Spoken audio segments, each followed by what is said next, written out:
Hello, everyone. Welcome to Ask the Amigos. I'm John. And I'm Aaron. And we're answering your questions. Yeah. And by your questions, I mean the Discord's questions. Everybody that supports a show on the Amigos Retro Gaming Network gets an invite to our Discord. And you can post questions on the Ask the Amigos channel for us to answer. We are going to kick things off with Lob Terminator, Finland's finest. He says, what were your first LP album, CD, VHS, and DVD? Go for it, Aaron. My first LP would have probably been, I'm assuming it's the first one I owned, not that I bought, because the first LP I didn't buy myself. Right. Probably, I used to have this, musically, I guarantee it was this K-Tel number that had all the hits of the late 70s on it, disco, K-Tel disco hits. Right. And then also I had like a Mother Goose LP. Also had a Disney Haunted House one. So it'd be one of those three. I had that too. Man, that's scary. How did you listen to that? I also had a Flintstones Haunted House that was I found to be terrifying. But this Disney one was super scary. I mean, I don't know how you could have heard that one. No. And then my first cassette, I know that it was Duran Duran's Arena. I bought it's the first cassette I ever bought. The first VHS tape I ever owned. God, that was. Well, it was blank. I can tell you right there because I was recording on it. I didn't buy that many VHS tapes, but I'm going to pick one at random that I bought that I paid real money for, and I'm going to go with Jim Cotta. Is that Machete's first film? No. Oh, God, this is way before. Jim Cotta? You never heard of that? Jim Cotta. No.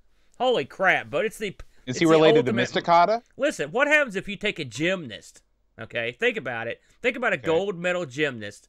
And then you teach him the deadly arts. What do you get? You get Jim freaking Cotta. Awesome. You got that right, buddy. It's a great movie. Now, it sort of gets hassled, but it stars Kurt Thomas, the gymnast, and it's awesome. It's awesomely bad. My first DVD, boy, again, I was such a pirate that I didn't buy. Probably. I'm not 100% sure. Probably a wrestling one. I'll be honest with you. Did I catch all those? Is that everything? First CD. Yeah, that's.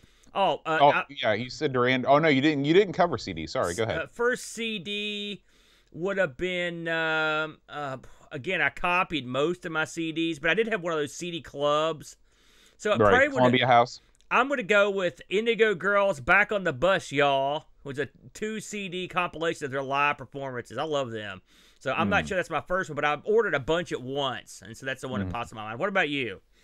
My first LP, I mean, LPs, by the time that I was of the age that I was buying stuff, LPs had already been phased out. They hadn't come to their second coming as they have right now.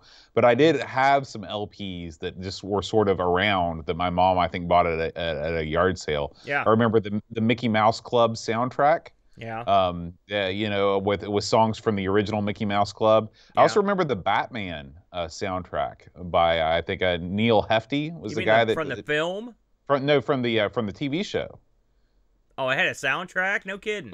Well, it wasn't it was songs from the show with they did this with a lot of stuff. You'd have a song and then there'd be a little dialogue snippet from Batman and Robin. Yeah. I thought that was really cool. The old Adam West. Batman. My first cassette was the Beach Boys' "Still Cruisin'." That was when they had their renaissance, when they had some songs that appeared in the film Cocktail. And they put out an album based, sort of riding on that. CD, the first CD I ever bought was the Chipmunks' Greatest Hits. No surprise there. I remember that very well. Now, with VHS and DVD, I honestly couldn't tell you. It's tough to remember. I'm not a big movie guy. Yeah. When I buy CDs, I tend to remember because they're a big part of my life. I'm just not a big movie guy. Do you remember the last CD you bought? Yeah. I remember that one. XTC Skylarking. I bought it about 3 years ago because I couldn't get it anywhere else. The last CD I bought was the soundtrack to Titanic. Oh, so it's been a while for you. I like that. And by the way, for albums, I forgot another one I had real early on. It could have been first was the 2-album Grease soundtrack from the movie. That was an awesome soundtrack too. I love that.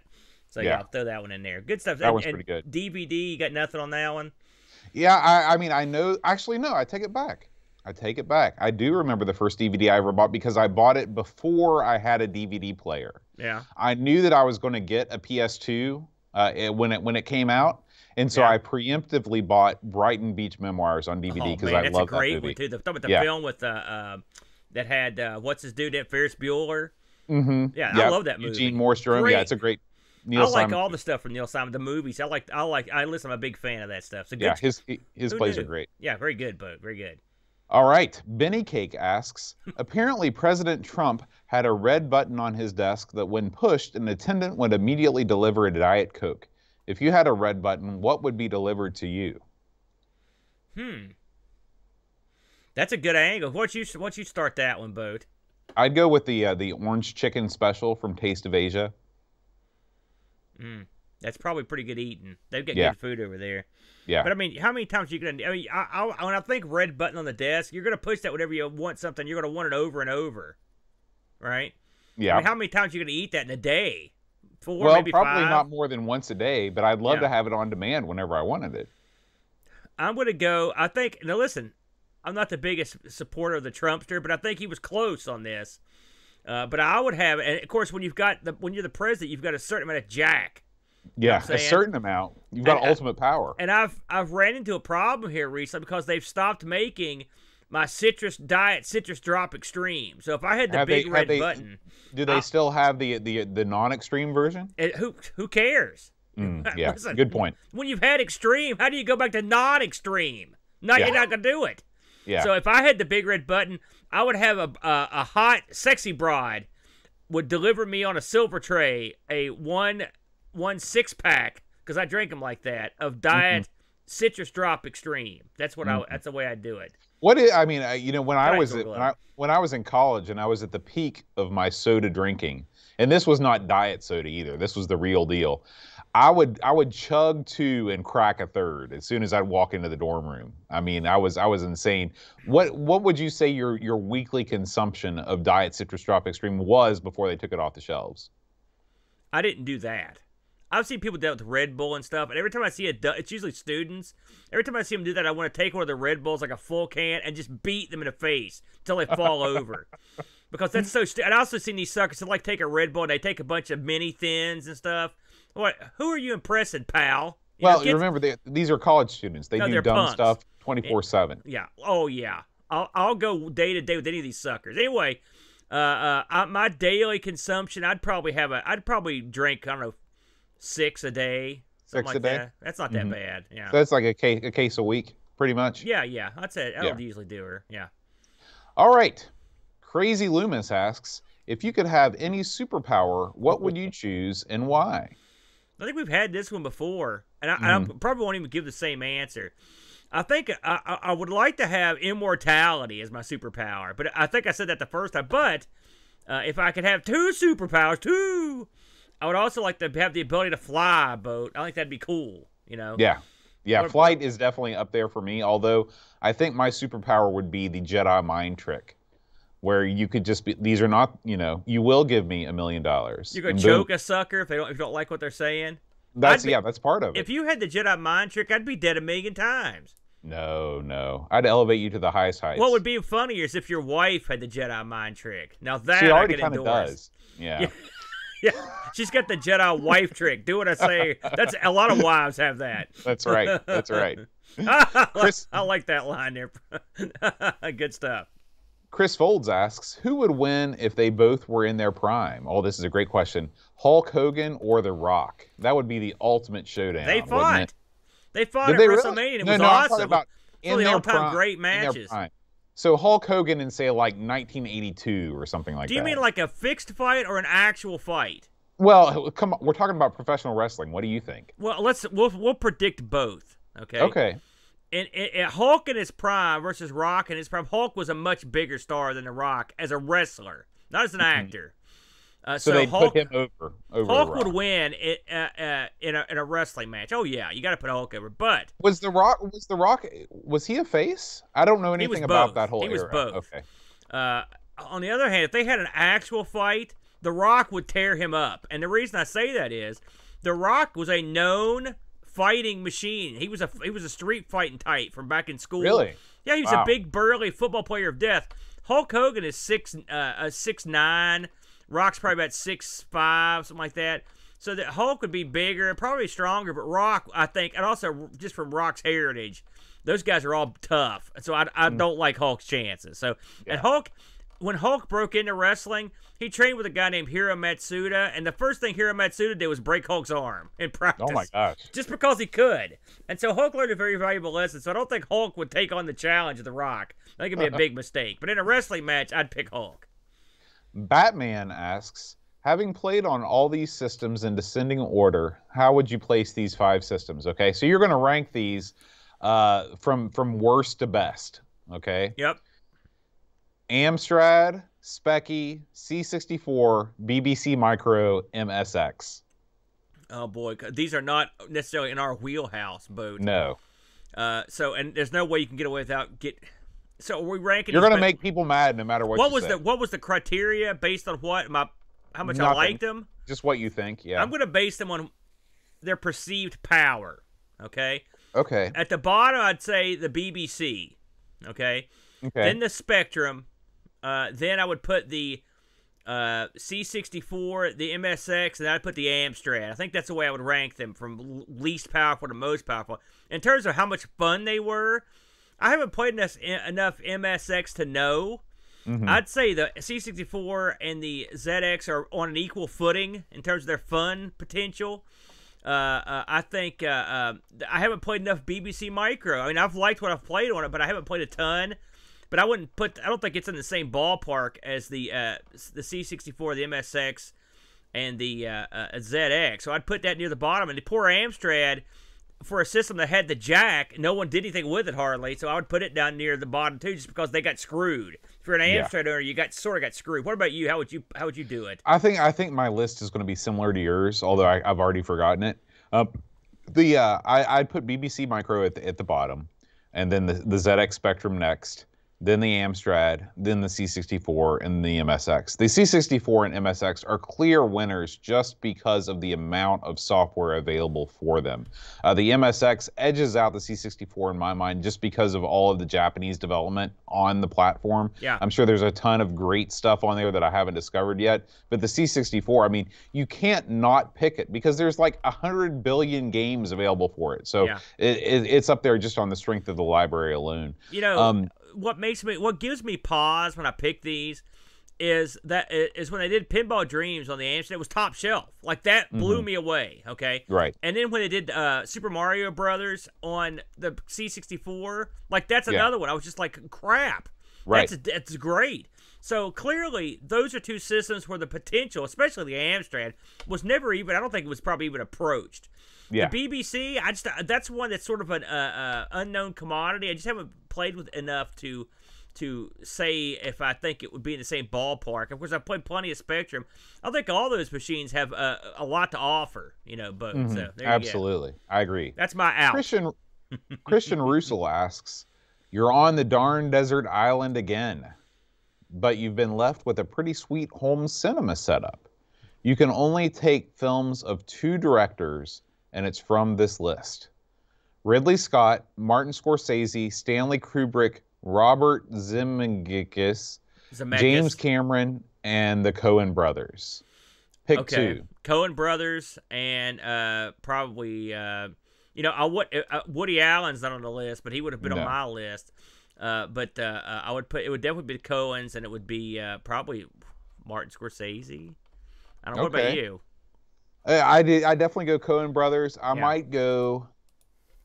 That second one is tough. Robert Zemeckis, he did like Back to the Future, I believe, didn't he? Wasn't that him? I don't know. I don't know who he is, obviously, because I can't even pronounce his name. But definitely the Coen Brothers. I'm leaning towards Scorsese just because there are so many classic films, but I just have to be able to fast forward through all of the violent scenes, which is like a lot of his movies. Yeah. So I'm looking at Zemeckis. He might be your choice. He did some good stuff. He did Romancing the Stone, which is good. He did Forrest Gump, Who Framed Roger Rabbit, The Back to the Oh Futures. yeah, okay, Zemeckis definitely. I mean, did, for me, it would be the Coen Brothers and Steven Spielberg. The Polar Express is one of his. I like that. Yeah, I like Polar Express too. Yeah. That thing sort of gets ragged on now, but I mean, that was that's I crazy. saw that That's a great movie. I saw it, I was like, man, look at that, look at this. Yeah. Any of those movies that have all the art was computerized, they're boned. You know, they're gonna get hosed. You know. But right. I agree with you. And I also, if Spielberg was available, I would bump Scorsese in a heartbeat and put him on there. Yeah. Chris Folds asks, what reality TV show would you like to go on the most? You mean I would get to be on the show? Yeah. I would say, let's see here, The Bachelor. I would be The Bachelor. Yeah. There's no other possible. That would be one hell of a season. Question. Yeah. Yeah. Because and the thing is, listen, I know my station, okay, and so I'm gonna make these dippy broad models that they get on there. I'm gonna make them do it the Aaron way, right? When they get up to, they're gonna be able to rank the top 5 British PCs. Right, they're going to be doing that crap.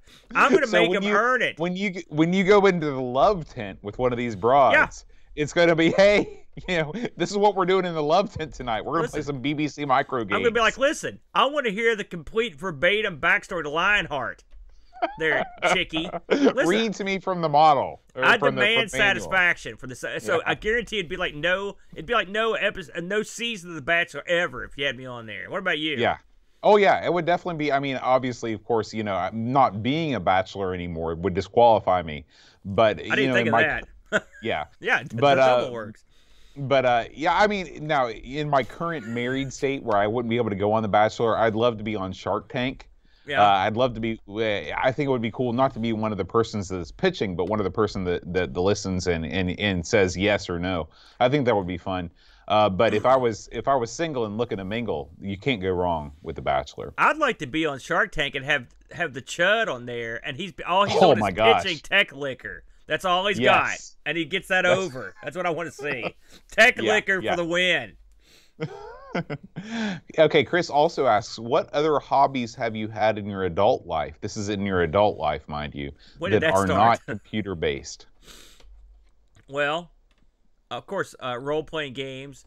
I like old-time radio. I'm into that heavily. Of course, pro wrestling. But adult life, see, that's I've been into that stuff since I was a kid. So I'm trying to think of what I do now that I didn't Have you started up anything since you were, say, 25 that you didn't do when you were a kid? Nope. I mean, well, yeah. I've gotten into, like, foreign computers. Well, that's computer-based, the Gamate. Does that count? that are not computer-based. No. So it's okay to say no. You haven't had any. No. I am in a permanent rut, I guess. What about you? You've got hundreds that you've gotten into. Just you didn't fulfill them. Most famous that you're constantly on me about is my whole sailing phase. When I took all the sailing classes and became certified and won all those competitions, and then sort of dropped it like a bad habit. But now definitely martial arts is my biggest non-computer habit. I mean, I'm at the dojo 3 or 4 nights a week, so that's probably it for me. There was It's funny. I was listening to one of the soon to be released. And whiskey distilling, of course. Yeah, and doing. I just thought of one, Boat, that I didn't do when I was a kid. Make a bunch of shows. So there you go. And video editing. Yeah. There you go. Yeah. I was listening to one of our soon-to-be-released Amigos pre-shows, and you're talking about how you're getting into the VR. That you're. I thought to myself, well, that didn't last long. So that's another one you got rid of. The coin collecting, the precious metals, the cryptocurrency. Yep. You collected albums. What about that? You got stereo equipment. Right on all counts, man. Listen. You know me. I'm in something. Man. My favorite thing is like, it's like I'm like the Chud, I'm into something, and then when I'm out. I burn it down. Listen, don't hork his tech liquor scam. That's his. I don't want to go into your house and see you licking a bunch of tech over there. Christian Russell asks, what game arrived with little or no fanfare but totally blew you away? Go ahead, Boat. Katamari freaking Damacy.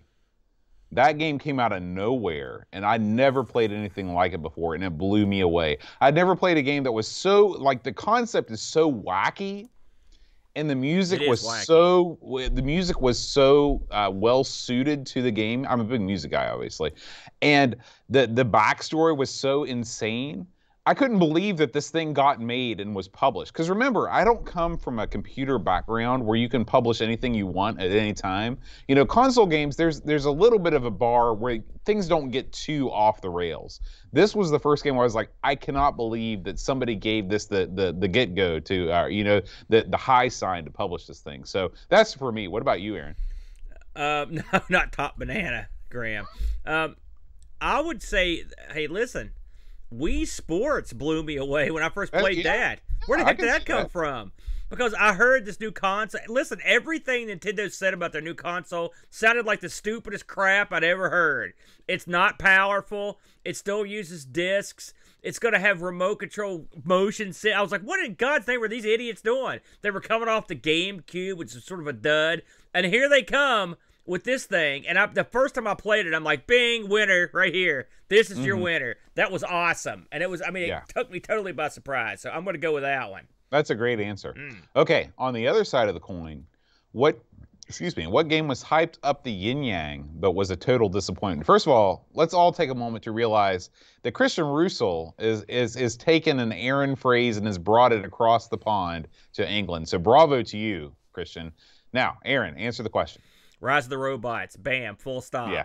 They pushed that and pushed it. And I was reading all the magazines. I was reading all the crap where they said the AI is like they would kill the Street Fighter AI. It was such a bad. And I played that game. I could not believe the AI would horrible. Improve as you improved, all that stuff. The Brian May soundtrack. Listen, the hype worked. I bought the game. And you know me, I don't buy jack squat. But I knew a game of that quality and power, you couldn't pirate that. You had to buy that game, and then I took a bath on that one. Yeah, that thing stunk.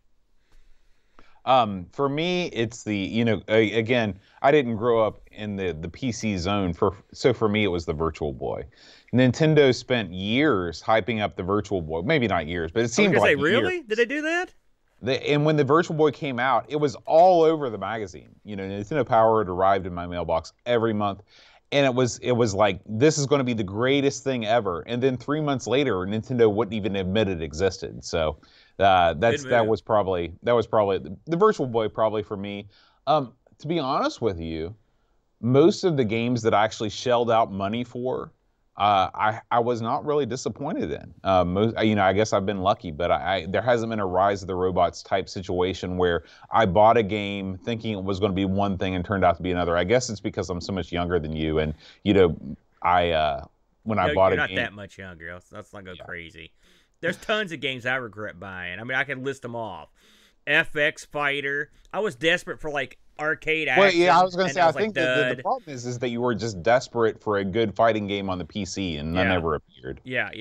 I mean, almost every game I ever bought that was a fighting game was almost always crap. Even Pray for Death, which didn't you buy Armageddon too? What's that? Didn't you buy Armageddon? I bought Armageddon, and I didn't like it. I bought Flashback, and I sucked at that. I'm not saying it's a bad game. I was just no good at it, you know. So. I think part of the reason why I didn't get burned is because there was, you know, in the console world, you could always rent stuff before you bought it, so you had a chance to try it out. Versus with the PC world, unless you were involved in nefarious means, you didn't have a chance to try that stuff out. Well, the funny thing with Amiga stuff, there was so little coverage of it that I had no basis for what I was buying. I was just like, go to the store. It's like, well, they've got 6 games. I'll pick game 4. And then game 4 was either bad or good. So there you go. David Z asks, now that you both have your A1000s working, what is the next mod or upgrade for it? Oh, ask that next month, David Z. Okay, so we'll table that question for this month. Ask it again next month, David. HSI asks, do you think that the advent of certain graphical techniques and hardware advances coming too fast have had the side effect of those techniques not being explored enough, or do you think it's the artistry of graphics is best served if the tech is always moving forward? Who asked this? This is HSI. Okay. Wow. He gives an example, okay? He says, using Superscaler for an RPG adventure type game instead of just the couple of years it was in the arcade for driving and shooting games. So let's take that. So you're aware of the Superscaler effects. These are games like Afterburner and the other one where you're the dude that's on with the jetpack. I can't think of what that's called. What's the name of that game? The Sega arcade game that is from the Afterburner perspective, except you're a guy that can fly and you're shooting stuff. I don't know what the hell you're talking about. All right, somebody in the chat will fill us in. Anyway, are there any graphical styles based entirely on underlying tech you'd enjoy seeing explored more? Space Harrier is what you're talking about? Space Harrier, thank you. I never compared that to Afterburner. Never They're based on the same engine. No kidding. Well, from the way I read that is he asking, do I think that the graphical hardware was exploited to its fullest? No. In fact, I think it hardly ever is. In fact, I don't think it is years after the system has tanked. You know, I think like a prime example of that's what we were talking about earlier with the C64 releasing Mario and this sort of thing. I never think they're always in such a hurry to get to the next level of technology that they don't really exploit the previous generation to its fullest. In terms of a technique that I think that they jumped the gun on, I guess that's part of it. Do you have a thought on that? Well, you know, everybody was always in a rush to get to 3D. You know, then that's what the Superscaler thing was. It was like, let's try and get something in the arcades that simulates 3D. And so I can understand why they moved on when they were actually able to do, you know, flat shaded polygons in games like Virtual Racing or Virtual Fighter or stuff like that. So I understand why they moved on. I do think it is cool when games go back and they use an old style of graphic rendering, you know, in a new game, just like Octopath Traveler on the Switch. It's a JRPG that looks like Final Fantasy VI or Final Fantasy III for the Super Nintendo, except it's more 3D. They do weird things with the perspective to make it look cooler. So absolutely, I think every graphical style from the past, you can bring it back and put a twist on it and make it look cool. Just like when they re-released the Link's Awakening for the Switch. I don't know if you saw that, but they used like a weird like 3D rendering of everything, and it makes it look like a living diorama. Like you actually can go inside of it. Remember that Zelda ripoff game that was called it was like 8-bit Hero or 16-bit Hero or something like that. That was all pixels. Like when you beat an enemy, it exploded into pixels. Do you remember that at all? I've seen games that do that. Yeah. Yeah.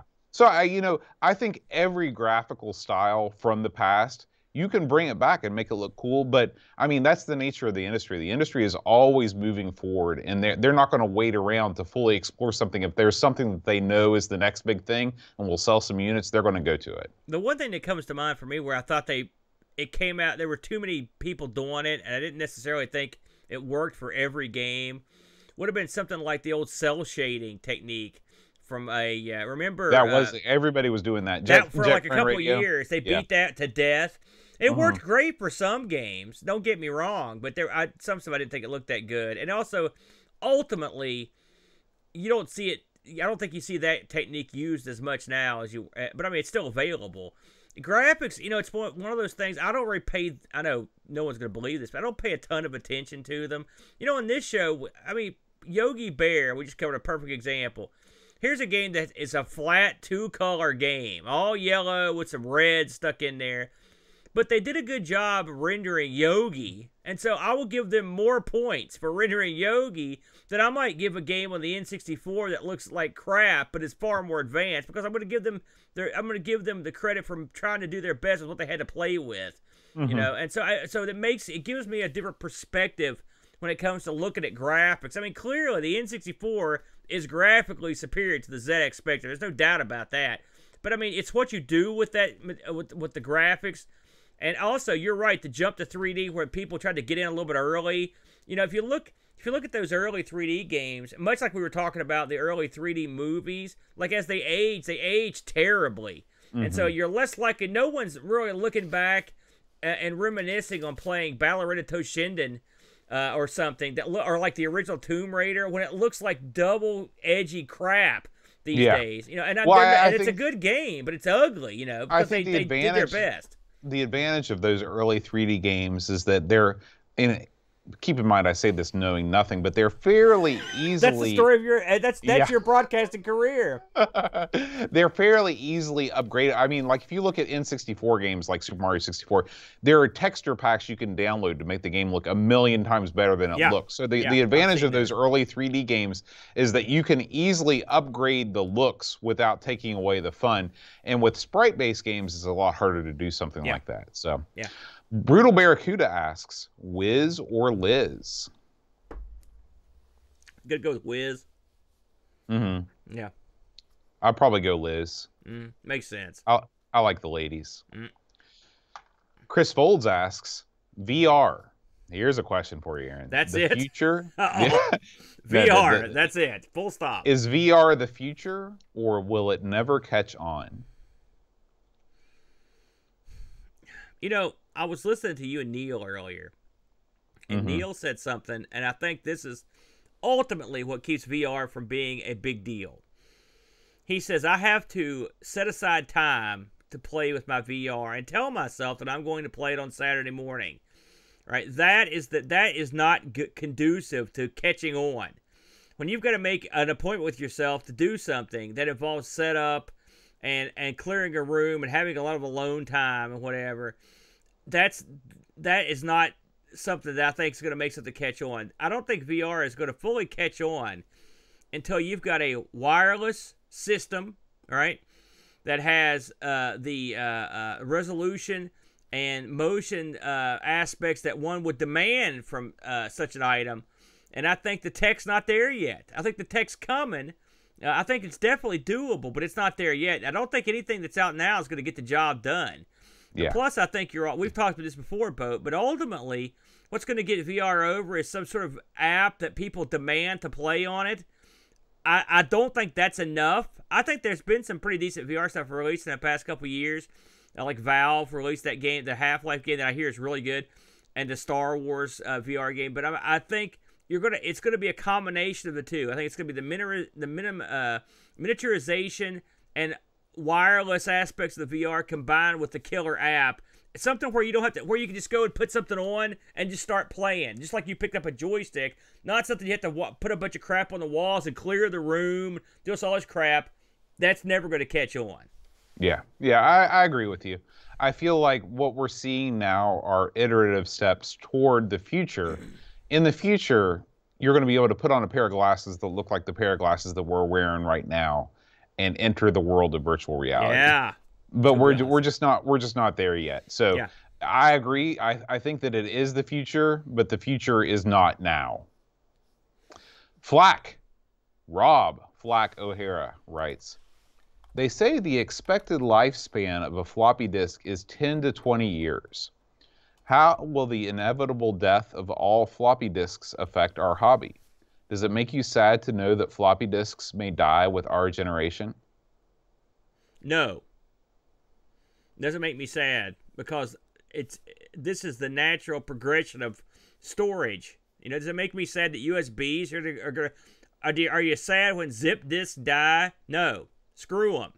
Listen, it's the way are we sad that we don't go out and use an ice cream maker with a big barrel, or go out and do our laundry with a roller? No. You know, this is the way things move. We have so much. The tech is so improved from when floppies were around that it's a good thing. We could have nostalgia for it, but I mean, listen. I used to use tapes to load stuff. Ask me if I'm nostalgic to sit there for 10 minutes to load up Galaga on the Coco. I'm not. I don't miss that a bit. I take the SD thing any day of the week, so I'm not sad. I got rid of all my floppies a couple years ago, and it was sad then, but it was the right decision, because ultimately I can store all my floppies on one freaking SD card and still have room for the entire N64 library and everything else. So I don't miss them. Well, I think in a way, as somebody that is interested in media preservation, it is sad that various forms of storage have a shelf life. This is not something that you find with other forms of media. For example, like a record, like an LP, it will live forever. Like, LPs don't degrade in the same way that floppy disks do, because they're not magnetic medium.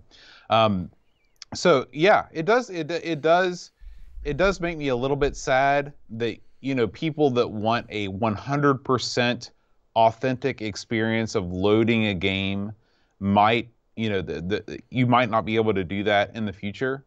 But at the same time, because stuff like flash storage is around, what really matters is the game itself, the experience itself in the game. So, you know, it does make me a little sad that these things, but you also have to think about, you know, I guarantee you that there are things in place where somebody's working on a way to preserve the life of floppy disks. And here's the other thing, like the expected life is 10 to 20 years. I guarantee you, I've got a box full of C64 games in the other room in the basement. If I put those in a 1541, I guarantee you the majority of them would still boot. Yeah, that's true. And I will, just to sum up, remember when I tried to give you that huge crate of Amiga discs? Remember that? Yes. What was your response to my generous offer? Hell no! That's exactly correct. That's the end of that chapter. So, Paul, a.k.a. Hermsky, asks, have you ever managed to complete a text adventure game? If not, what's the closest you've been? I have finished... I've definitely finished some graphical text adventure games. And keeping in mind, the graphics had no bearing on the game. We've definitely done that. I know I finished Trek Boer. I finished Black Sanctum on the Coco.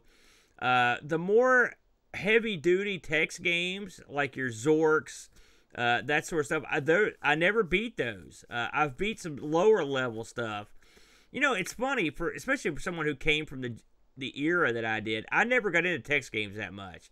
I was an arcade guy. I wanted some arcade action, man. And the text-based stuff, it's not something I was really into that much, so I didn't play a ton of them.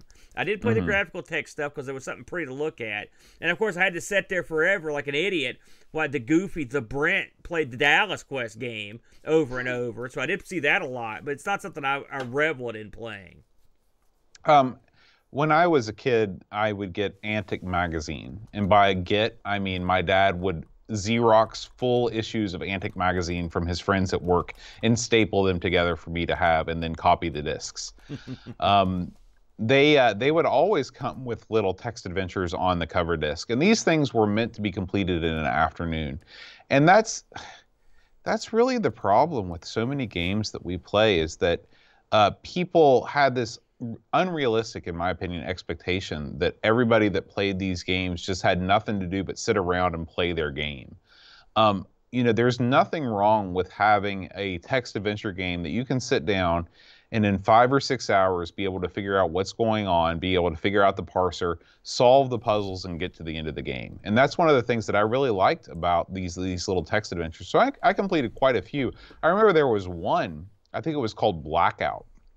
And the object of the game was that the power went off in your house. You had to go down to the basement and you had to fix the fuse and you had to restore power to your house. But it was so much fun because you had to do all the little steps like find the flashlight and put the batteries in the flashlight and stuff like that. So yeah, I've completed. I wouldn't say that. Listen, man, we've got different. Nothing better than texting your way through putting batteries in a flashlight. Hey, did you have to text your way through doing the dishes too? That sounds awesome too. Maybe. So anyway, I enjoyed those little short text adventure games, and I have completed a few. But any of the big ones, the Zorks and things like that, there's no way. That stuff sort of passed you by too. That was well before you were really. It was. You know, and I will say, I mean, Coco had plenty of what I would call big time text adventure games. You know, Bedlam comes to mind, was one that I remember playing. That one. Sands of Egypt was a graphical text adventure. We played that one. We even, me and the Brent reviewed a text game, a couple text games on ARG, and me and you even looked at a couple graphical text games from way back too. So we've looked at. Remember we did that Cthulhu one on the show, on the Amigos. So we've looked at them, and they can be fun. But you're right. You have to get yourself in the right frame of mind to sit down there and try to figure it out. Plus, text adventure games are just sort of like puzzle games with text, and I suck at puzzle games, so why should I be any better at text-based ones? That's the way I look at it.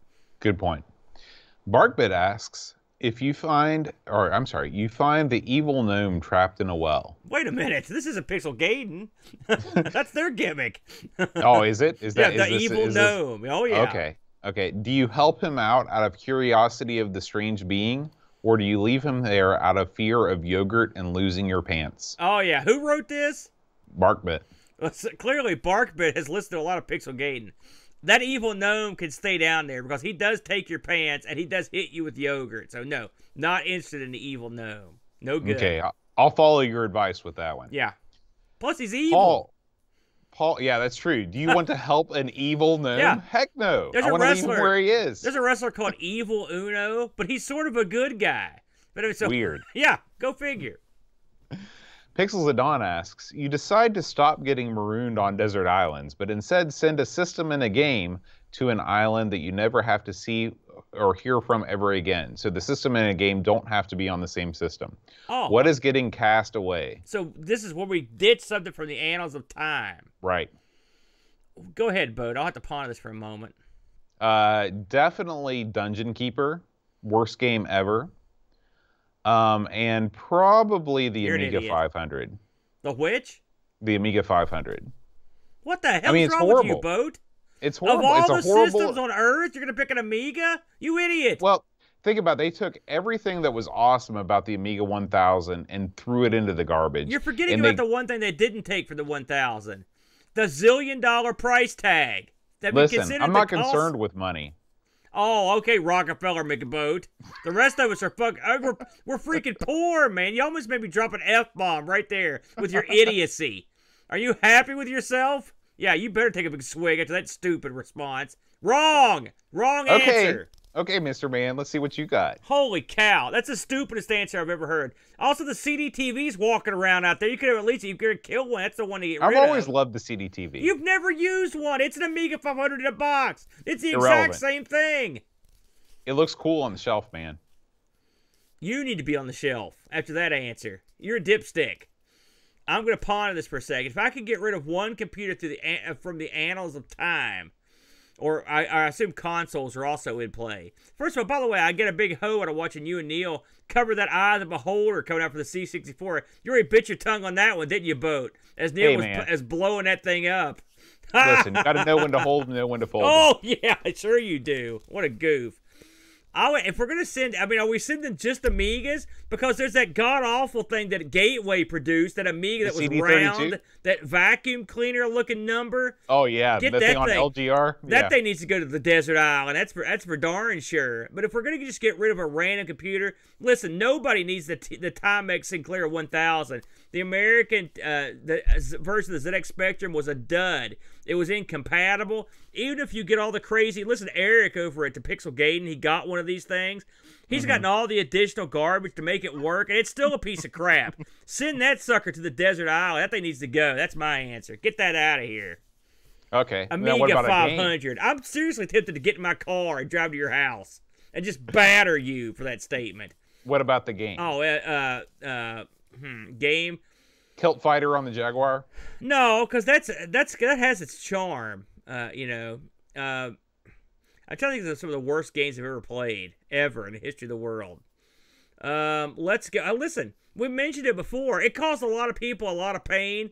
Get Rise of the Robots out of here. Send that to the desert island, too. They probably had a Timex Sinclair version. They ported it to everything. So send that to the island. I'm getting that out of here. Not a bad choice. Yeah. I would go with One Must Fall myself. But okay, Paul, a.k.a. Hermsky, asks, if your local community decided to erect a statue of you in the center of the town, show us how you would pose. So you're telling me that Hurricane's going to put a statue of me and you up? First of all, where would they put it? Where would they put it in Hurricane? I would say they put it over the fire department there in that little where the little pavilion is. That little alcove, yeah. By the gazebo. Yeah, that's correct. I would probably... I can see Boat posing with his mouth open and his hands like this, and then me choking him like this. I think that would be the good pose. That's the way I would do it. After that last guy, I can't get over that. I'm furious. What I would do is I would adopt the most pretentious pose possible, which is the way that Steve Jobs posed for the cover of his biography that came out, the Walter Isaacs. Super. Where you put not that. Right, yeah. Just like that would be it. Yeah, that would be it. And I would have my boot inches from your head, like Bruiser Brody style. I'm coming in with a big boot. Okay. Good Lord. Crabs asks, should Boatofcar grow his hair out to a balding fro? No. What do you think? No. Clearly, you've not seen Boat with his hair growing out. It was not a good thing. It was not very fro-like, unfortunately. No, I mean, no, hold on a second. If you grew that out to a fro, okay, and I mean like, listen, who's got hair like you would have? I can think of two. I don't know how to respond to that. Art Garfunkel, the bald fro, right? Yeah. And maybe somebody like Krusty the Clown or somebody that has, or no, that's not right. Who's the clown? Bozo has the kind of hair you would have had. Yeah. Yeah. So yeah, I feel like if I grew my hair out, it would be the living personification of Bozo the Clown. And let's face facts. You and Art Garfunkel have zero in common. That's for darn sure. Yeah. What? No. Yeah. You not for singing ability. You know, I still haven't done Bridge Over Troubled Water for the Patreon song. You should never do that. You should no. Not after last week's abomination. Christian Russell asks, for me, the piano is the king of instruments, with the guitar and cello fighting over second place. Mind you, I do like the oboe. Anyway, which instrument do you rate is your favorite and why? What do you think, Aaron? I'm going to go with the, let me think about that for a minute. What do you got? You're a musician. Oh, I'm in complete agreement with Christian. The piano is the king of the instruments. You know, I could play lots of different instruments. I'm okay at most, and I'm pretty good at trombone. I would trade every ounce of musical ability I have if I could play piano like Ben Folds. I mean, to me, that's the ultimate. Ben Folds? That's the guy you're going to pick? Absolutely. If I could play piano like Ben Folds, I would trade everything that I have in the talent department. Why Ben Folds? I've never heard anybody... I mean, what about Elton John or Liberace? The all-time great piano Elton players. John, Liberace, Billy Joel. None of those guys are as good as Ben Folds. Oh, I know that you're not a real music guy, but Ben Folds kills all of those guys. I'm a real music guy. What the hell is that? What about the guy with the range, Bruce Hornsby? He was a big piano killer. What? Bruce Hornsby. He has that one song that gets played sometimes on 80s radio. No, but he's got other songs. He also toured with some other bands. Okay, what's your answer? Well, hold on a second. I'm not done with you yet. What makes the guy for Ben Folds? What makes this guy such a awesome pianist? Because he's a legit. You've got your guitarist. You can tell what a guy's a real kicking guitarist. Can you really? I've never heard anybody kill it on piano. I thought to myself, this guy's leagues above these other guys. So well, you don't know much about piano. I'm asking you. That's what.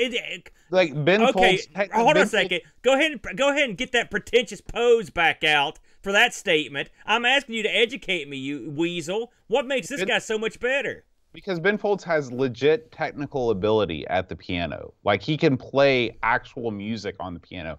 Elton John and Billy Joel, they can play their songs on the piano. That's what they play. They play like pop piano style.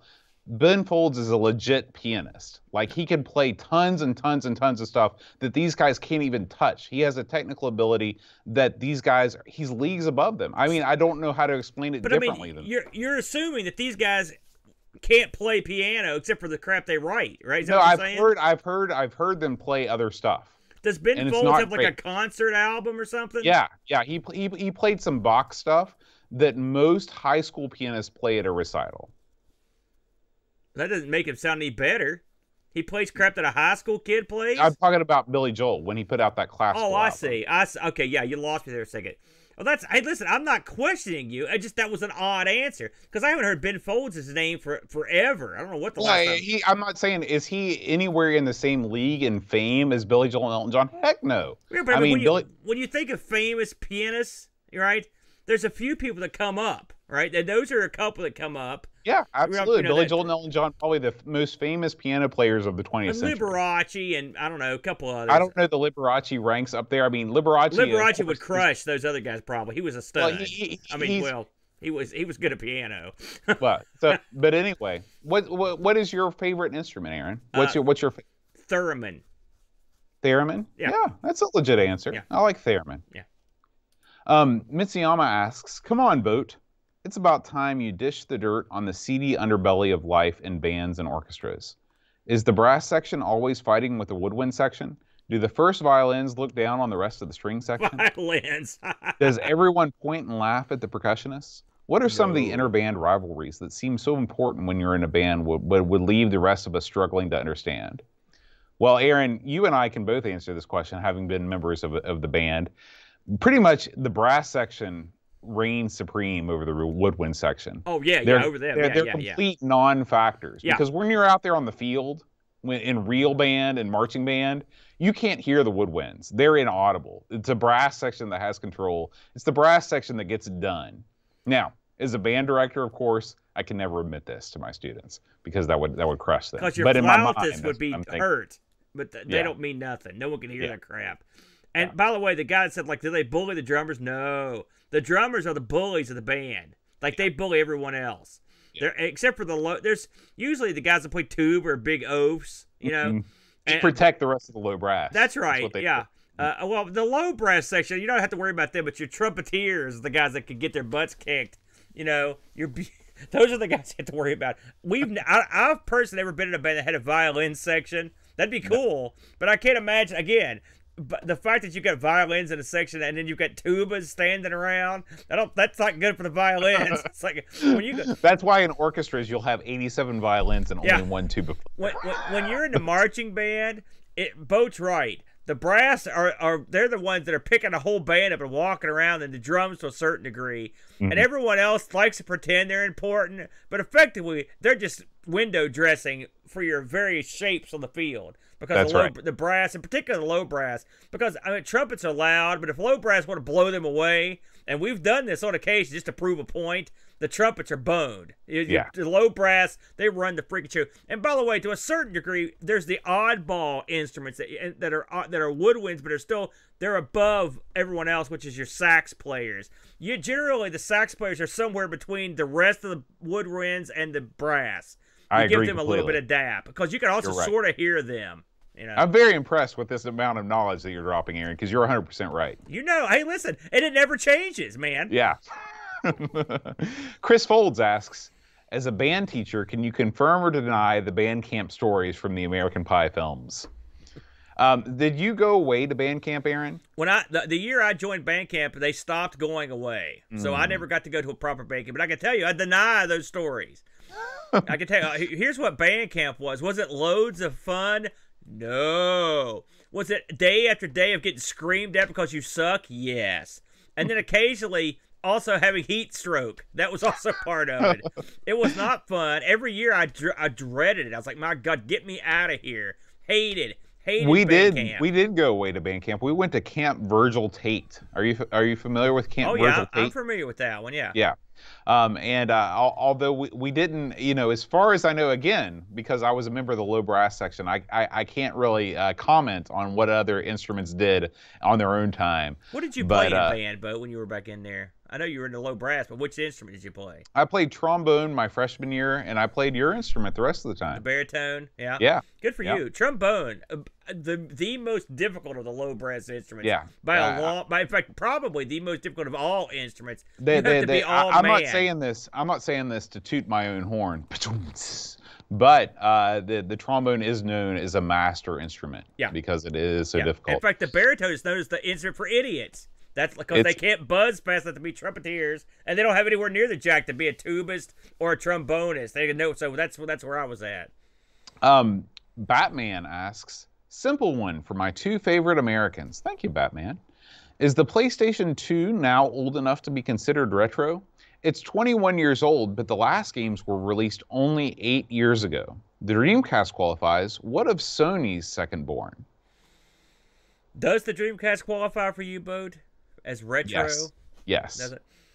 You know, this is one of those loaded questions and also every time I want to play a game that you don't consider retro, you give me the business, i.e. the Xbox, which is out before the PlayStation 2, I might add. I'm very interested to hear your response. For me, I don't care. I play whatever I want all the time. And so it does for me. Retro, everything that doesn't have a cartridge is not retro to me. It's in my mind, you know.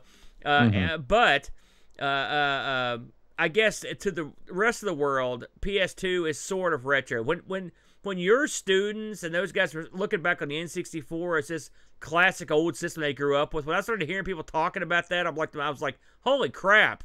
that really blows my mind because that Well, was a 3D system, I'm going to blow your mind even more because they don't look at it as the classic system they grew up with because it came out like a decade before they were born. I mean, not your students. Yeah, keep my in mind, your students students now were keep born getting in old, 2006. getting younger. Yeah, I understand. Yeah.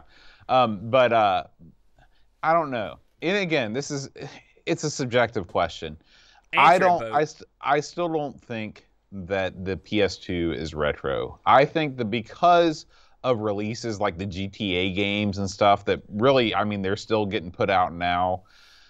To me, and again, I have no real reason to back that up. For whatever reason, the Dreamcast does resonate with me as a retro system, but the PS2 doesn't.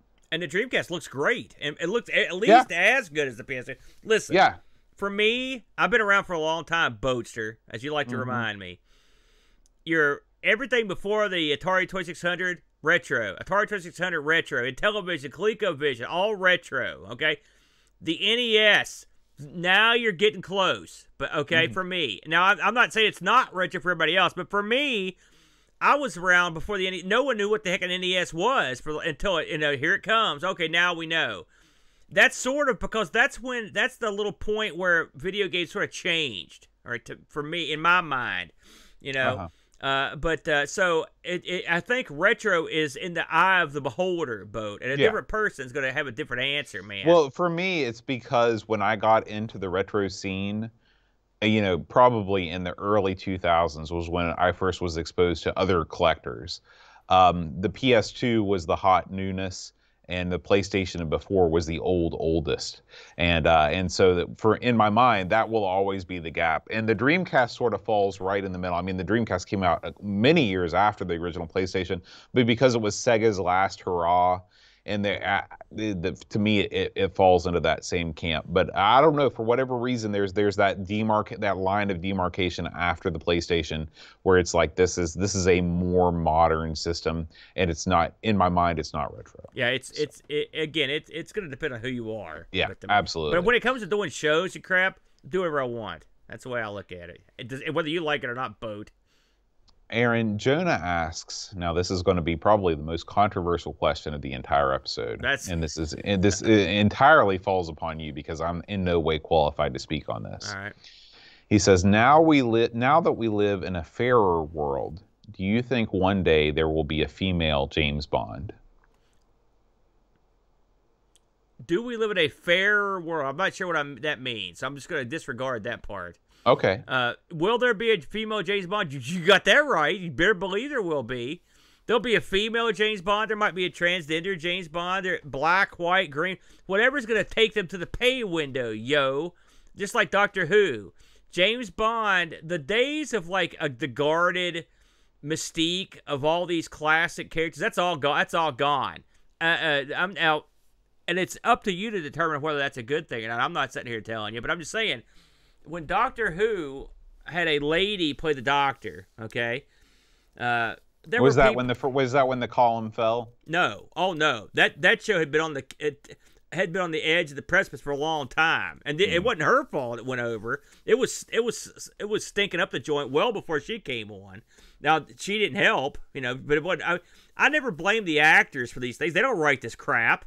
It's a lot like wrestling. Right. It's not their fault that the storylines are the stupidest things I've ever seen. They're athletes, But they're already, if you'll recall, the James Bond with Halle Berry in it, she was supposed to come in and do her own sort of Bond character. Well, it never... Really? Yeah, she was going to be have her own movie. Well, that movie didn't do well that she was in because it was horrible, I might add. Was that what was that movie with Travolta? Is that what you're talking about? No, what? No, what are you talking about?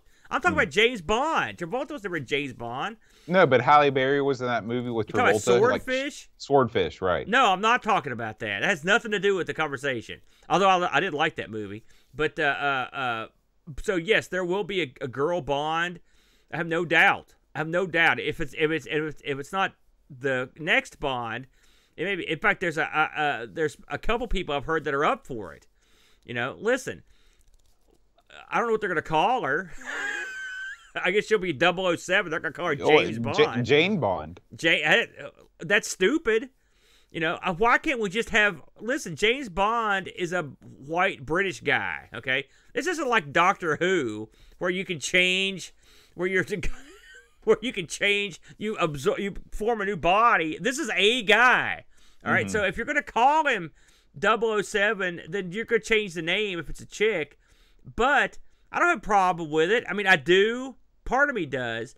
But part of me is like, listen, the James Bonds that I grew up with, they're gone. They're not coming back. This is the money-making portion of the album where they need to get the cash.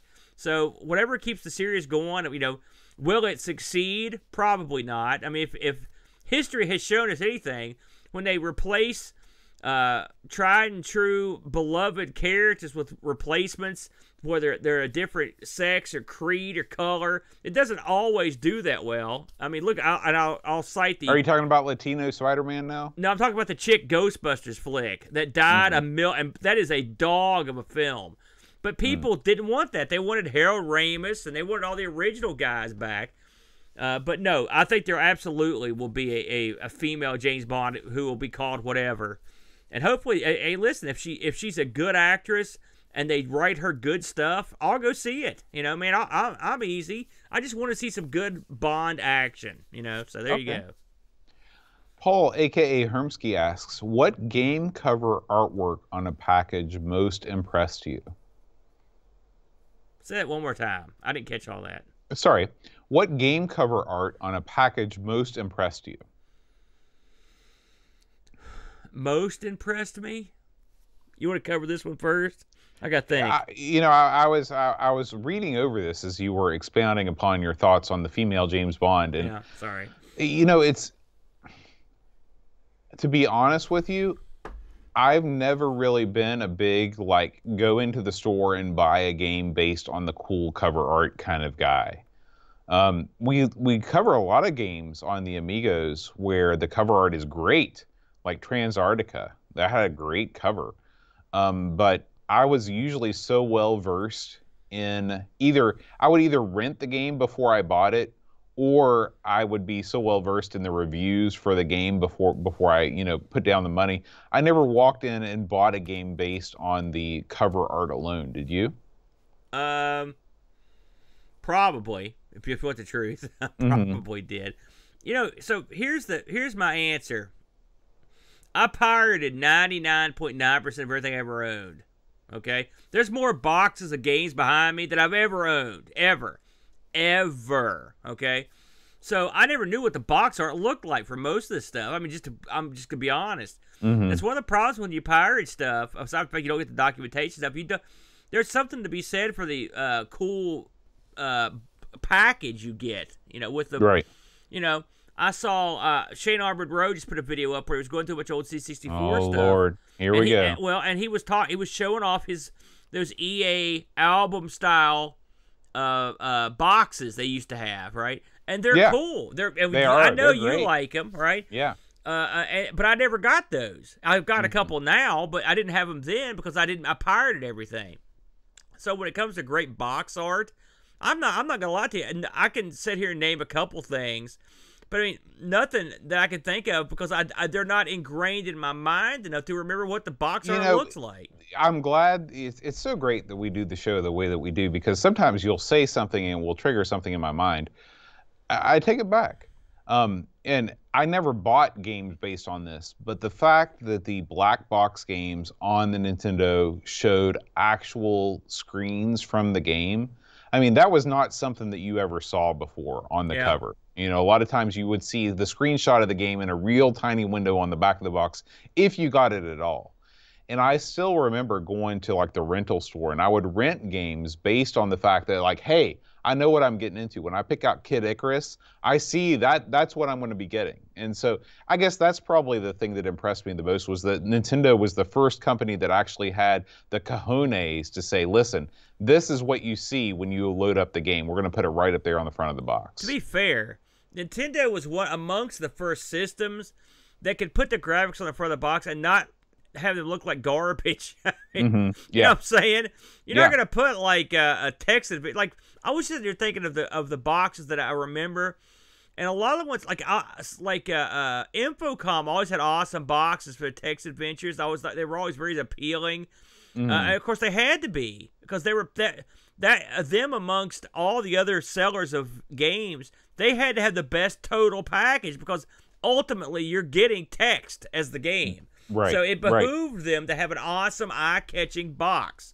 You know, it is funny. JKDK in the chat, our buddy Jan, he says, I did check out the box art, but the main thing was the weight of the thing. And this was one thing that I considered that whenever I bought a PC game, is if you could pick it up and it had some heft, then that would go a long way to saying this thing is worth your money. Jan's dead on. That was one of my, because you think to yourself, holy smoke, there's probably 4 or 5 discs in here. There's a big, thick manual in here. There's probably a poster, extra stuff. A cloth map, yeah. Yeah, so I agree with that. I will say this is a crappy answer, but it's true, because I looked at it for so long. I love the box art for the original EverQuest.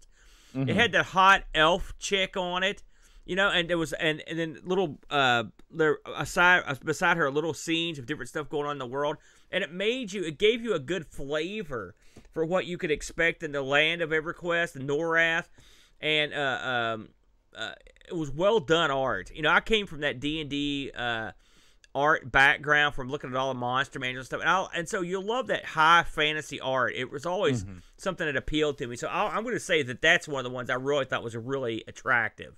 Yeah, cool. Paul, a.k.a. Hermsky, also asks, at what point during the gaming timeline did game graphics become more impressive than the cover artwork? And just like you said, I really think that the NES was sort of that sea change moment where you could actually put the graphics on the box and not be ashamed. I never looked at NES stuff for the obvious reason, but when the graphics on the box for the game looked better than on the box, I mean, I don't think it ever happened. But I mean, you have to really go forward, because it's a lot easier to draw a picture than it is to represent that. Yeah, live I mean, game. I would think of the first stuff I would say, like, hey, this is comparable to what you're seeing, would be something like a Dragon's Lair, where the art on the box is lifted directly from the game.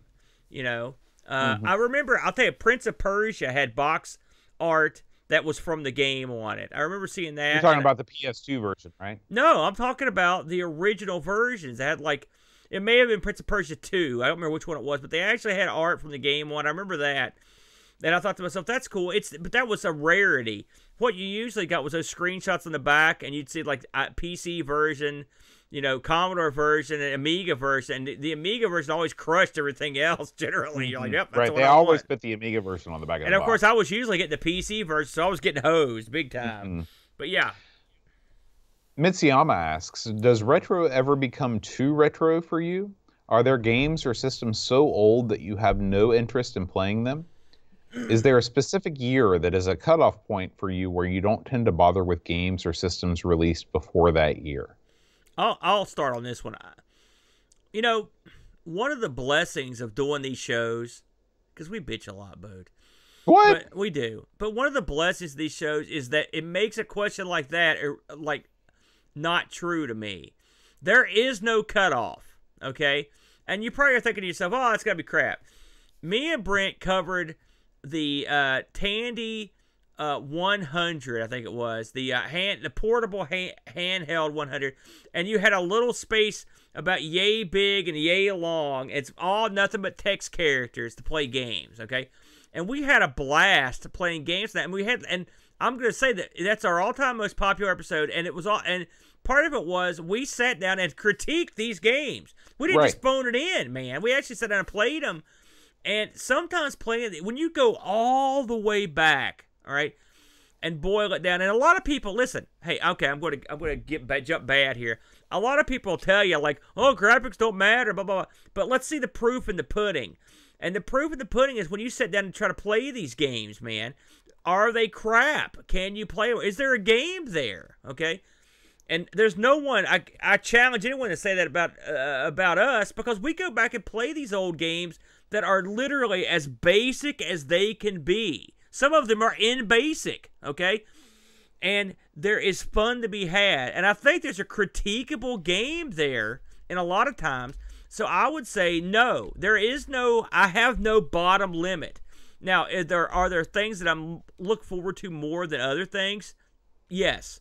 but it's amazing how often I can have a good time playing the most simple, basic thing.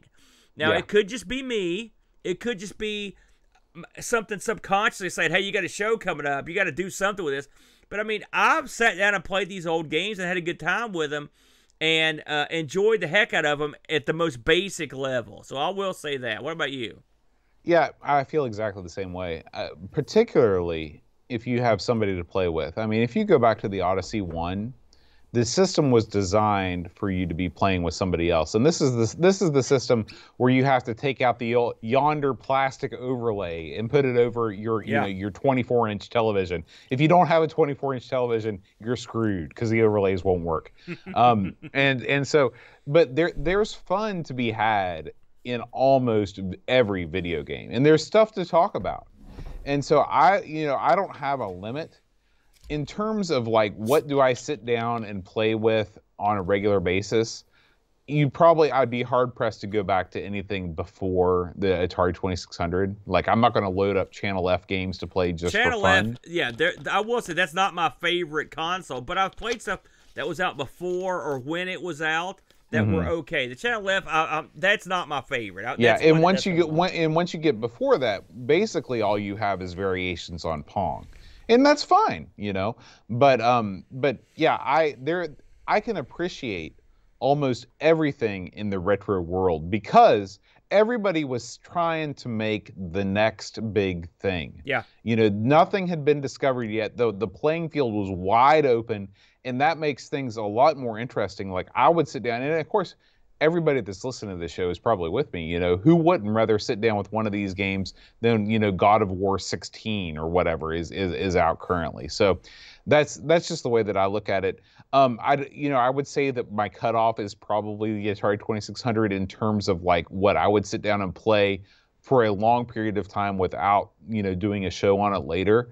But there's fun to be had pretty much with anything that you do with video games. When me and Britt covered the NASCOM a while back, which is a British kit computer, and I mean it's as basic as it gets, and we found stuff that we enjoyed on the NASCOM, much like the stuff the TRS-80 Model 1 stuff. I think almost everything that was capable of playing a game has something worth fiddling with, and of course, maybe I'm a freak. There's also that possibility. But I do tend to find enjoyment in that stuff. So, yeah. All right. We wrap things up with 2 questions from Paul, a.k.a. Hermsky. He says, with so much reliance on the internet these days, do you think it's high time that providers should be penalized and made more accountable by law for downtime? That's a tough question. I mean, part of me wants to say yes, hold them accountable, but in a place like West Virginia, or America, let's just say America in general, this is a large space. And there's a lot of rugged terrain, and there's a lot of, especially in a place like West Virginia, there's a lot of environmental difficulties that are not easy to overcome. So even with our horrible internet, I give the cable companies the benefit of the doubt because I know they're up against it. But when their failures are chronic, then they should be held accountable. Like Boat's internet's been perpetually garbage. And I'm hoping these storms that blew all this stuff down, maybe they replace some of the crap that's made your internet so hideous. That's what I'm thinking, because lately it's been great. Yeah. And so it's sad that a natural disaster has to happen before they fix the lines. But it's it's just until we have pure wide area networks right across the states, and even in West Virginia, that's going to be a difficult task just due to people don't understand the amount of valleys and real rugged terrain here, and you're going way down. I mean, this is the mountain state for a reason, man.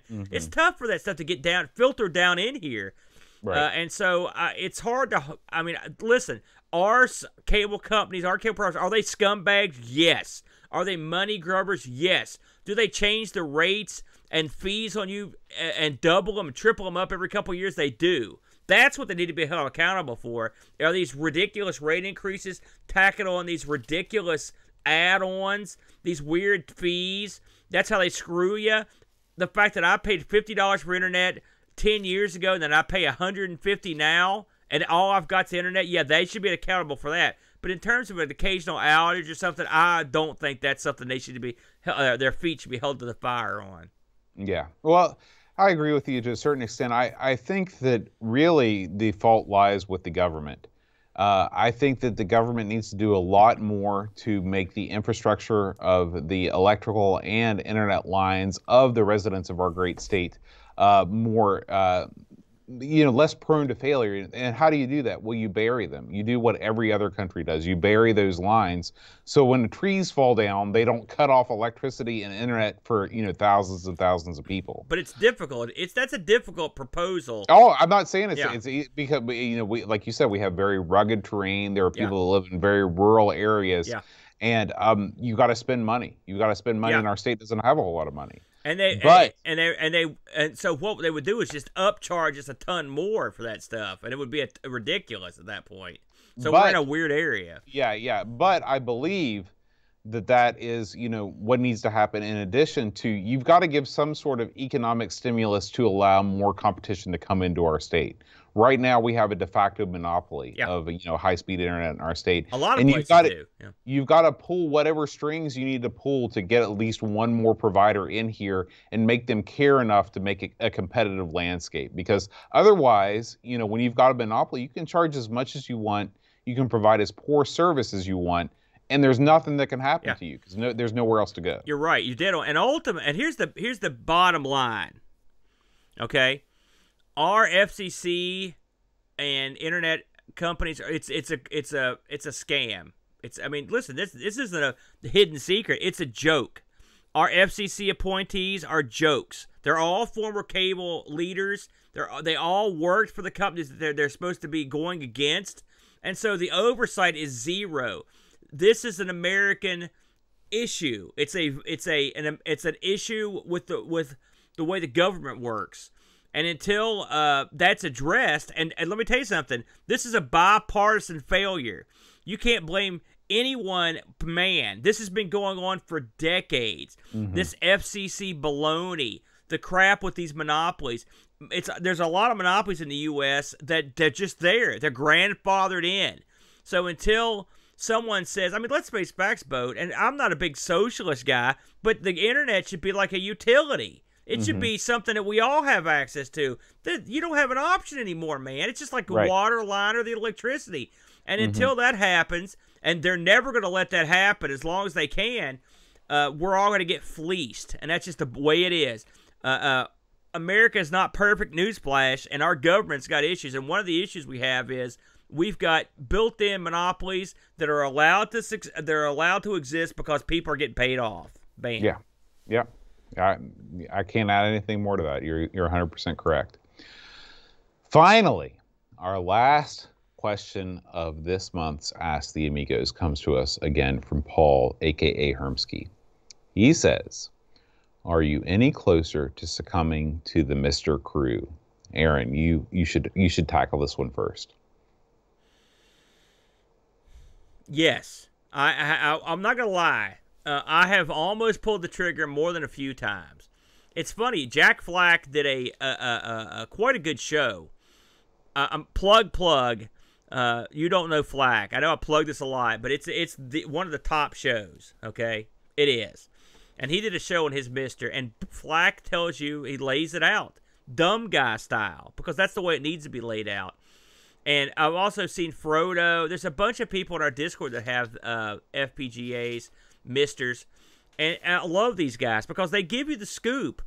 And I've almost pulled the trigger a couple of times, but here's the thing. I look around me here, Boatster, and you know this, and I'm not bragging. I don't have like some kind of immaculate collection, but I've got a C64 here. I got a Dreamcast, Xbox, 3DO, Super Nintendo, NES, a ColecoVision, all this stuff. It's right here. And a lot of the stuff that the Mister does, I've got real hardware that I've got hooked up and running that will do the job, okay? And so, for me, what will the Mister do that I can't currently do with the crap I've got now? And it's not quite enough for me to pull the trigger. There's also the fact that it costs a lot of money, and as is commonly known, I'm Poe. I don't got Yes. 500 big wigwams lying around where I can just drop them on this sucker. Now, could I raise the funds? Absolutely. I could sell some stuff and raise the money to get one of these things. But what would I use it for? What I would use it for would be to stream, which I do enjoy doing. But since I can stream most of the stuff already, there's not a huge upside for me. Now, I will say, watching Frodo's streams, Frodo goes and plays all the ColecoVision games. Bam. Okay? Mm-hmm. I've got this, as you know, Bo, the old Coleco dip switch 192 and 1. Does this have every game that ColecoVision can play? Absolutely not. Okay? So I can see the appeal of that. You also had trouble with that last time you tried to stream. Well, from it, I mean, just one game. One game was a little iffy. But most of my stuff, I've got SD card solutions or multi-cards. And so when you buy this Mister, what would I do with the rest of this stuff? It's just going to be, I mean, you really won't need it. I'm not one of these guys that's like hardcore. You've got to have original hardware. You know, I don't care. You know that, Boat. But I've got original hardware. Like I streamed 3DO last night. I could have emulated it. I've got an emulator that plays it great. But it's more fun to fire up. I mean, I've got this thing. What the hell am I doing with it if I'm not going to use it? You know what I mean, Boat? What do you think about it? It's funny. I think we've agreed on this episode more than we've ever agreed in any of Ask the Amigos in the past. I mean, if I turn my camera around right now, you can see that I have I've got a PAL C64, a Spectrum Plus 2, an Amstrad 464, and the original 64 or 48K ZX Spectrum with the dead flesh. Yeah. Over here beside me right now, I've got an Atari 1200 XL. That's my water. I'm not doing a very good job because I'm a little inebriated. I've got the Atari 1200 XL. I've got the Coco 3 that you graciously gave me, and an Amiga 1000. Mm-hmm. I've got a lot of original hardware. Yeah. And if I want to emulate a console, I've got the original Xbox, which I also have hooked up. It's currently right below the PS2 that's beside the Coco 3. So I just wonder, what am I going to use this thing for if I get one? Now there is, there's a lot of convincing use cases out there, but at the end of the day, I really like whenever I'm playing a game, I don't like to play it on a flat screen LCD. I like to play it on a CRT. I like playing it on the CRT that I have, which is this JVC CRT right here. That is, it only has composite inputs. And it does everything I want it to do. It's NTSC and it's PAL. If they made a board that allowed me to easily connect a Mister to a composite monitor, I might be more apt to buy it. But other than that, there's just the use case just isn't there for me. Yeah, I've got the Coco and I've got the 1200 XL hooked up, ready to go at any time. I've got the NES with the EverDrive cart hooked up at any time. Everything's got flash storage solutions for the rest of the consoles, plus the Spectrum. I've got the Xbox. What are we doing here? Do I need to spend another $500? I don't think so. I want to say this too, because I'm not ruling out this, because one thing the Mister would help me out of course, is the ARG side of this, where we play some really obscure stuff. And I've looked over what the Mister supports, and it supports weird stuff like the Auric and some of these older machines. So there's something to be said for that. He's out of here. I guess I've finally ran him off. But I've got a bunch of these classic consoles, and a lot of this stuff. Listen, some of this stuff I had for a long time, but some of this stuff I bought with the help of the people in here. They sent us stuff, and so when you send us something, all right, you can be darn sure we're going to use it. And with your Patreon money, we're going to spend it towards stuff. So some of the stuff I've picked up with money from the show. And so I want to use that stuff. But, I mean, I can see a scenario at some point in the future where a Mister is on the horizon. The one thing that worries me is that the Mister's been out for a while, and I wonder if maybe the next big thing might be on the horizon. How far are we away from the Mister 2? And you end up in the same situation that Flack was, where he has the Mist, and it's essentially a paperweight because all of the development community has moved on to the Mister. Yeah. Did you hit the wall, Boat? What are you talking about, man? Well, you slowly got up. Oh, no. I had to get my Montezuma. Oh. Take this thing to the house, Boat. My God. All right, so we thank you, everyone, for listening and joining us on this journey of Ask the Amigos for February 2021. We have a pretty good crowd here with us tonight. Let's see, I do want to call them out because a lot of these people are staying up. You gonna call them out? Yeah, they're staying up. How dare you show up in our chat? They're staying up way too late to be with us. Oh man, they're just. We've got Pixels of Dawn Gaming, our incredible moderator, is here with us. We've got Barkbit from over there in Sweden. We got Bike Me in Hawaii. Talk about different polls. Yeah, that's awesome. Yeah, Brock 101 is here with us. Buck Owens from the wilds of Iowa. Canadian Retro Things from Serbia. Edvin Helen. Hold on a second. Wait a second. Back up. Canadian Retro Things is in Serbia. He's in Canada. Well, that's, I bought it for a second. Edvin's up in a cabin right now. I think he's chilling with his brother. You know how I feel about Edvin's brother. Genius of our time. If you've never met Edvin's brother, probably one of the smartest people you've ever met in your life. Incredibly intelligent, incredibly articulate, fine command of the English language, even more than Edvin, which is, that's saying something. That sounds like my kind of guy, Boat. Yeah.